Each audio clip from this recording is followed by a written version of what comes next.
હવે સમાચારોમાં આગળ વાત કરીએ આપણે પંચમહાલની તો પંચમહાલ જિલ્લાના શહેરા ખાતે આજે મુખ્યમંત્રી ભૂપેન્દ્ર પટેલના વરદ હસ્તે ₹732 કરોડના કુલ 112 પ્રજાલક્ષી વિકાસ કામોનું લોકાર્પણ અને ખાતમુહૂર્ત કરવામાં આવ્યું। કાર્યક્રમ દરમિયાન મુખ્યમંત્રીએ જણાવ્યું હતું કે સરકારની પ્રાથમિકતા છેવાડાના માનવીને વિકાસની મુખ્ય ધારામાં જોડવાની છે। તેમણે જણાવ્યું કે નરેન્દ્ર મોદીની દીર્ઘદ્રષ્ટિ હેઠળ જનજાતીય વિસ્તારોના વિકાસ માટે ₹2 લાખ કરોડની કલ્યાણ યોજના અમલમાં મૂકવામાં આવી છે। મુખ્યમંત્રીએ પાનમ જળાશય આધારિત સિંચાઈ યોજનાથી પંચમહાલ જિલ્લાના ત્યાં 79 ગામોને લાભ મળશે અને ખેતીમાં સમૃદ્ધિ વધશે તેમ જણાવ્યું હતું। સાથે છોટાઉદેપુર, દાહોદ અને પંચમહાલ જિલ્લાના 18 તાલુકાના 51,000થી વધુ હેક્ટર વિસ્તારમાં સિંચાઈની સુવિધા ઉપલબ્ધ કરાશે। ₹732 કરોડના વિવિધ વિકાસ કામોના લોકાર્પણ અને ખાતમુહૂર્ત પ્રસંગે આપણી સૌની સાથે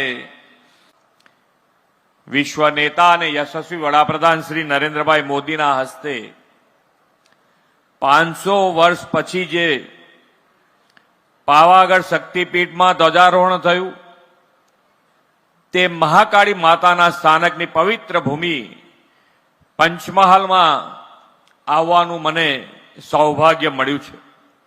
હું માતાજીના ચરણોમાં વંદન કરું છું।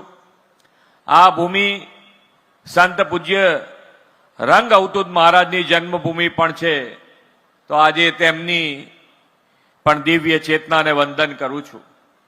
આજે એ જ આદિવાસી પ્રદેશમાં એક જ દિવસે 732 કરોડના વિકાસ કામોની જ્યોતિ પ્રજ્વલિત કરવાની તક મને મળી છે। આદરણીય શ્રી મોદી સાહેબે છેવાડાના વંચિત, ગરીબ, આદિવાસી સૌને વિકાસની મુખ્ય ધારામાં લાવવાની, સૌના સાથ, સૌના વિકાસની નેમ રાખી છે। આઝાદીના દશકો સુધી વિકાસથી વંચિતને અભાવો વચ્ચે જીવતા રહેલા આદિવાસીઓના સર્વગ્રાહી વિકાસનો યજ્ઞ શ્રી મોદી સાહેબે આદર્યો છે।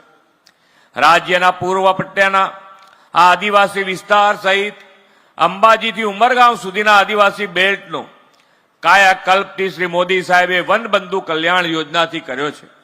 આ વનબંધુ કલ્યાણ યોજનામાં કરોડો રૂપિયા આદિવાસી વિસ્તારના વિકાસ માટે વપરાયા છે। એવી ને એવી જ યોજના આદરણીય વડાપ્રધાન શ્રી હમણાં જ ભગવાન બિરસા મુંડાના જન્મ જયંતિએ ગુજરાત આદિવાસીઓને ₹2 લાખ કરોડની જનજાતીય કલ્યાણ યોજનાની ભેટ આપી છે। આ ₹2 લાખ કરોડ 5 વર્ષમાં વપરાવાના છે અને અંબાજીથી ઉમરગાંવ સુધીના જ વપરાવાના છે।